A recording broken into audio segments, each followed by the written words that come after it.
কোথা থেকে শুরু করব জানি না। হতশ্রী পারফরমেন্স, একদম disgusting performance, disgusting planning, worst playing, সব মিলিয়ে আজকের ম্যাচটার আর কিছু বলার নেই। আহাল একটা 3 কোটি টাকার টিম, সেই 3 কোটি টাকার টিমের কাছে 1-0 গোলে হারলো ম্যাচটা। কোনো ক্রিয়েটিভ ফুটবল নেই, এবং সবচেয়ে বড় কথা মালিনার সেই ভুলভাল স্ট্র্যাটেজি। 6টা বিদেশি নিয়ে এএফসি কাপ খেলা যায়? আমার টিম নামলো 3খানা বিদেশিকে নিয়ে, সেই 3খানা বিদেশি বসে রইল। 65-70 মিনিটে গিয়ে আমার বাকি 2জন বিদেশি নামলো, আর ডিমিট্রি পেট্রোরাস তো বসেই রইল। রবসানের তো দেখে মনে হলো পেটে এত চর্বি যে এই রবসানকে এই পয়সা দিয়ে নিয়ে এলো। গ্রেগ স্টুয়ার্টের কোনো রিপ্লেসমেন্ট নেই। মোহনবাগান আবার বুঝে নিক যে গ্রেগ স্টুয়ার্টের রিপ্লেসমেন্ট নেই। মালিনা যে টিম ডিজাইন করলো, সেই টিমে এটা তো মালিনা মানে রিজার্ভ টিমটাকে খেলালো, মালিনা উইংয়ে খেলালো কিয়ানকে, সাহালকে কেন 90 মিনিট রাখলো জানি না। মেহতাব সিংকে এতগুলো পয়সা দিয়ে নিয়ে এলো, আশিস রায়কে 90 মিনিট ধরে মাঠে রাখলো, মেহতাব সিংকে নামালো না। একটা ন্যাশনাল টিমের প্লেয়ার, তুই মেহতাব সিংকে রিপ্লেস করতে পারতিস। সুভাশিসকে আরও আগে নামানো উচিত ছিল অভিষেক। কোন প্লেয়ারটাকে ছেড়ে কোন প্লেয়ারটাকে বলবো? বিশাল কাইতের মধ্যে সেই রিফ্লেক্সটা চলে গেছে। 2টো সেভ করেছে, ঠিক আছে, গোলকিপার সেভ করেছে, কিন্তু বিশাল কাইতের মধ্যে সেই বিশাল কাইত আর নেই যে বিশাল কাইতকে আমরা 2 বছর আগে দেখেছিলাম। ইস্টবেঙ্গল ম্যাচে ইস্টবেঙ্গল চোখে আঙুল দিয়ে দেখিয়ে দিয়েছিল যে এই টিমটার কিন্তু অনেক গ্রুমিং দরকার, আর সেই গ্রুমিংটা যে এখনও হয়নি সেটা আরেকবার করে প্রমাণ করে দিল এই আহাল এফকে নামক টিমটা। কিছু ছিল না টিমটার, এই টিমটাকে অনায়াসে হারানো যেত। মালিনার ভুল স্ট্র্যাটেজির জন্য টিমটাকে হারানো গেল না। প্রথম 15 মিনিট তুমি ডিফেন্সিভ খেলবে, ঠিক আছে, প্রথম 15 মিনিটের পর তুমি অ্যাটাকিং খেলো, ফার্স্ট হাফে গোল তুলে নাও, কারণ তুমি জানো ফার্স্ট হাফে যদি গোল না তোলো সেকেন্ড হাফে চাপে পড়বেই তোমার টিম। আর সবচেয়ে বড় কথা হচ্ছে যে ওরা তো এসছেই ড্র করতে, ওরা তো আমাদের চেয়ে ধারে বারে সব দিক দিয়ে পেঁচিয়ে, ওরা এসছে অ্যাওয়ে ম্যাচ খেলতে, ওরা তো ড্র করবেই, ওরা তো মাঠে শুয়ে পড়বেই, এইগুলো নিয়ে তো কমপ্লেন করে লাভ নেই। কিন্তু মালিনা তুমি কি টিমটাকে ডিজাইন করলে বলো? আজকে মাঝ মাঠে খেলা তৈরি করার মতো কোনো লোক ছিল না। কামিংসকে তুমি গত বছর সারাটা সিজন ইভেন কি ডুরান্ডে তুমি বল প্লেয়ার হিসেবে খেলিয়ে গেলে যে স্ট্রাইকারকে বল বাড়াবে, আর কামিংসকে আজকে তুমি বক্স স্ট্রাইকার বানিয়ে দিলে। মানে কোনো ছেলে খেলা হচ্ছে? এটা কোনো ছেলে খেলা হচ্ছে? তুমি কামিংসকে তাহলে নিচ থেকে খেলাতে, ম্যাকলারেনকে ওপরে নিয়ে যেতে, আর ডিমিট্রি পেট্রোরাসকে তো জং পড়িয়ে দিয়েছে, ছেলেটাকে শেষ করে দিল মালিনা দায়িত্ব নিয়ে। যতদিন হাবাস ছিল, পারফর্ম করছিল, ডিমিট্রি পেট্রোরাসকে বসিয়ে গত বছর বসিয়ে রাখলো, এবছরও বসিয়ে ডিমিট্রি পেট্রোরাসকে শেষ করে দিয়েছে।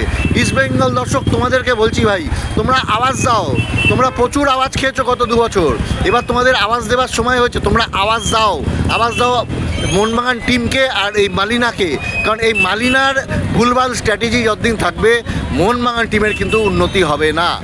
ধারে বারে মোহনবাগান এগিয়ে, যেদিন একটা প্লেয়ার ভালো খেলবে সেদিন মোহনবাগান জিতবে, সেদিন 2টো প্লেয়ার ভালো খেলবে সেদিন মোহনবাগান জিতবে, কিন্তু ওভারঅল এই মালিনার ভুলভাল স্ট্র্যাটেজি নিয়ে মোহনবাগানের পক্ষে জেতা অসম্ভব ব্যাপার। এইটুকু বলার, খুব ফ্রাস্ট্রেটেড লাগছে, মাঠের থেকে ভিডিওটা বানাচ্ছি, খুব ফ্রাস্ট্রেটেড লাগছে, ভালো লাগছে না। খালি একটাই কথা বলবো, মালিনা ভাই তুমি শোনো, আপনি শুনুন যে আপনি যে ছেলে খেলাটা করছেন না আমাদের আমাদের এই ইমোশনসটাকে নিয়ে, দর্শকদের ইমোশনসটাকে নিয়ে, মোহনবাগান নামটাকে ইমোশনসকে নিয়ে এই ছেলে খেলাটা আপনি করবেন না। আপনি যে টিমটাকে আজকে ডিজাইন করলেন এটা আমাদের মোহনবাগানের বি টিম। আমার রবসান মাঠের বাইরে বসে রইল, ডিমিট্রি পেট্রোরাস মাঠের বাইরে বসে রইল, জেমি ম্যাকলারেন মাঠের বাইরে বসে রইল, 3টে প্লেয়ার মাঠের বাইরে বসে রইল। মাঝ মাঠে কোনো বল ক্রিয়েটিভ প্লেয়ার নেই। আপনি সাহালকে খেলালেন, সাহাল যখন পারফর্ম করতে পারছে না তখন আপনি সাহালকে অনেক আগে তুলে নেওয়া উচিত ছিল। সাহালকে কেন আপনি 90 মিনিট টানলেন আমি বুঝতে পারলাম না। কি করবেন এই যদি আপনার হতশ্রী পারফরমেন্স হয়, তাহলে আগামী এই যে পরে 31 তারিখ না 30 তারিখ সেপ্টেম্বর অ্যাওয়ে ম্যাচ আছে, সেখানে তো গোহারান হারবেন। আর যে 127 কোটি টিমটার সাথে যে খেলাটা হবে সেখানে তো 10 গোল খেয়ে বাড়ি আসবেন। এখনও শুধরে যান। এই যদি ক্লোজ ডোর প্র্যাকটিস করার পরে এই যদি নমুনা হয়, আর কিছু বলার নেই। আমি আবার বলছি, ইস্টবেঙ্গল সাপোর্টাররা আপনারা গালাগাল দিন, কারণ আপনারা 2 বছর প্রচুর গালাগাল খেয়েছেন, আপনারা এবার আপনাদের গালাগাল দেওয়ার সময় এসছে। আপনারা গালাগাল দিন, তবে যদি এরা জব্দ হয়। আর আমরা যারা সমর্থক, আমরা যারা এত কষ্ট করেও মাঠে আসি, মালিনাকে বলছি ইমোশনস নিয়ে খেলা করবেন না। আপনি কিন্তু আগুন নিয়ে খেলছেন, এই যে ইমোশনস নিয়ে খেলা করছেন, এই ইমোশনস নিয়ে খেলা করবেন না। যে টিমটাকে খেলালেন ইস্টবেঙ্গল ম্যাচে, যে ভুলটা আপনি করেছেন ওই একই ভুল করলেন মোহনবাগান ম্যাচে। ইস্টবেঙ্গল ম্যাচে 4 জন বিদেশি নিয়ে খেলা যেত, সেখানেও আপনি 3 জন বিদেশি খেলালেন। আর আজকে 6 জন বিদেশি নিয়ে খেলা যেত, আপনি 65-70 মিনিট অবধি 3 জন বিদেশি নিয়ে খেলালেন। এটুকু বলার, মাঠ থেকে ভালো লাগছে না। এবছর আমার মনে হয় না এবছর টিম খুব ভালো পারফর্ম কিছু করতে পারবে। হ্যাঁ, যদি এখন একটা কিছু রেকর্ড ব্রেকিং কিছু হয়, মানে একটা বিরাট কিছু হয়, অনুশীলনটা যদি আবার ভালো হয়, তাহলে হয়তো সামথিং বেটার হতে পারে।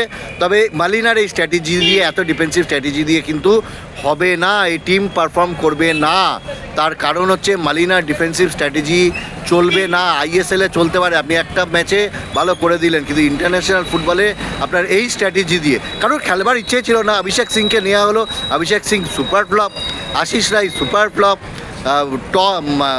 টম আর অ্যালবার্টো ডিফেন্সে খেলে গেল।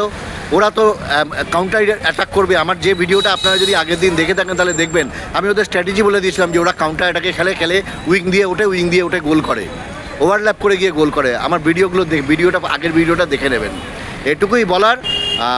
আওয়াজ দিন, আবার বলছি, আপনারা আওয়াজ দিন বেশি করে। এখন আওয়াজ খাওয়ার সময় হয়েছে, 2 বছর আওয়াজ খেয়েছেন, এবার আওয়াজ দিন আপনারা। আমাদের আওয়াজ খাওয়ার সময় হয়েছে। আমাদের কোচকে একটু আওয়াজ দিন, আমাদের টিম ম্যানেজমেন্টকে একটু আওয়াজ দিন, তাহলে যদি আমাদের টিম ম্যানেজমেন্ট আর কোচ একটু শুধরোয়।